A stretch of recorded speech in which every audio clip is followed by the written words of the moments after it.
Ra'iisul Wasaaraha Jamhuuriyadda Federaalka ee Soomaaliya Mudane Xamse Cabdi Barre ayaa markana iska diiday awaamiirta madaxweyne Xasan Sheikh Maxamuud waxaana uu taagay laba farmidood in uu soo galo Xasan xilligan la joogo.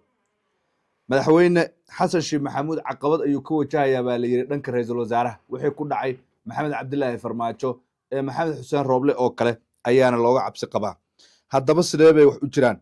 Maxayse tahay waxa aakhiru saaca kala wareejiyay ama waqtiga ugu dambeeya ee markaasi xukuumadda dhammaadkeeda kala wareejiyay Xamse wixii uu sanado u soo ololeynayay ku shaqeynayay raaliga ka ahaa ayuu markana bilaabay Xamse inuu sacad u diido oo uu rajagti siiyo ama uu ka hor yimaado.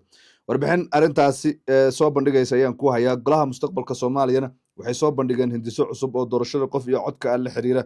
Madaxweyne Xasan Sheikh Maxamuud magaalada Dooxa ee caasimadda waddanka Qatar ayuu ku wajahan yahay. Muxuu ka doonay? Iiraan waxay ogolaatay inay heshiis nuclear la gasho Mareykanka. wararkaas oo dhan ayaa soo koobanaa. Soo dhaw saaxiib haddii aad nagu cusubtahay ku soo biir channelka oo subscribe soo dheh. saaxiibadan u sii share garee waa mahadsan tahay. waa markaasi 14 July habeen Salaaso ah. taariikhdu intaas ay ku beegan tahay 2026 mowduucana ku soo dhawo oo sii share garee waa mahadsan tahay ku bilaabaya. Xamse Cabdi Barre ra'iisul wasaaraha Jamhuuriyadda Federaalka ee Soomaaliya waxa uu muddo ahaa ra'iisul wasaarihii ugu waqtiga dheeraa ee Soomaaliya soo maray tan iyo burburkii waddanka.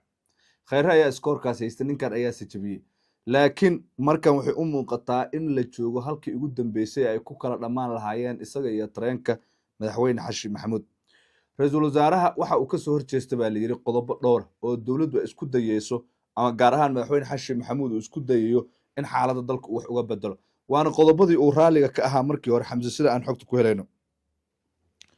kow ra'iisul wasaare Xamse wuxuu madaxweyne Xasan Sheikh Maxamuud ka dalbaday inuu dhex soo dhigo doorashada isla markaana uu meel mariyo doorasho heshiis lagu yahay.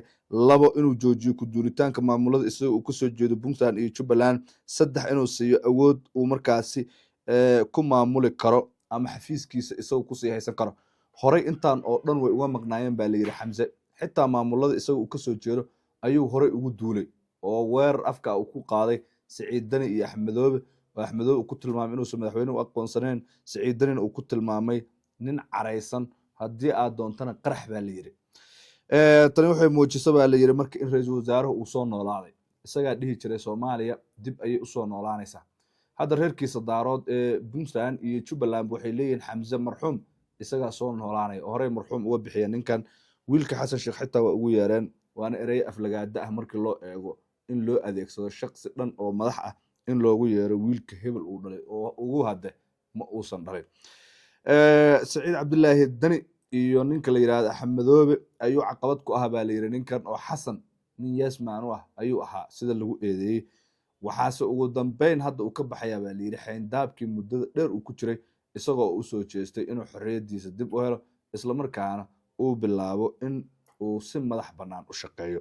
geesta kale muranka doorashada weli waa sii socdaa laakiin golaha mustaqbalka Soomaaliyeed waxay soo bandhigeen hindiso cusub oo loogu magac daray markaasi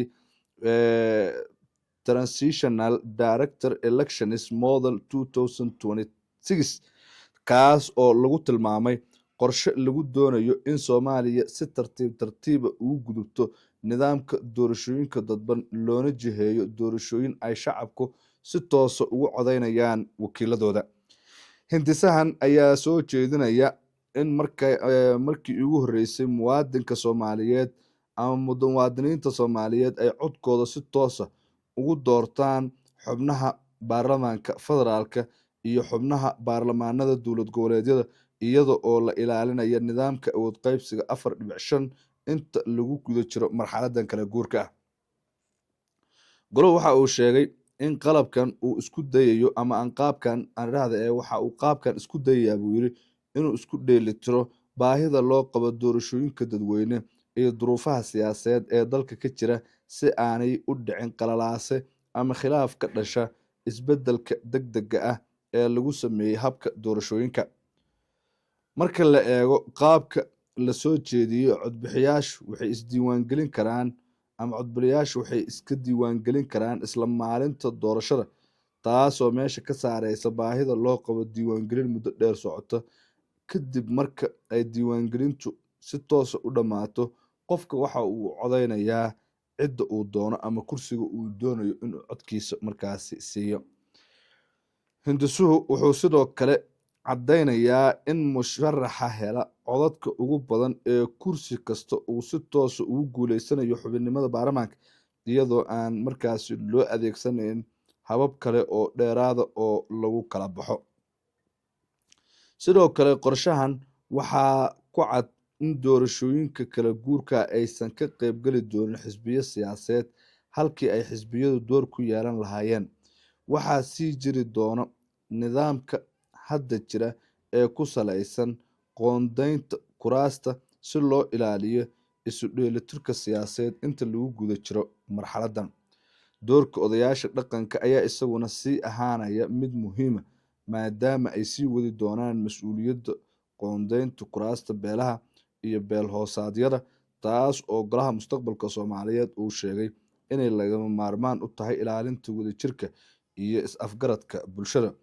Goluhu wuxuu ku dooday in nidaamkan uu yahay mid ku meel gaara oo kor u qaadaya ka qaybgalka shacabka ee doorashooyinka, isla markaana dhisaya kalsoonida loo baahan yahay si mustaqbalka loogu gudbo nidaam doorasho oo buuxa oo one man one vote ah marka ay dalka markaasi si saxan xaaladiisa amni iyo kuwa siyaasadeedba ay usoo hagaagaan, ayuu yiri golaha.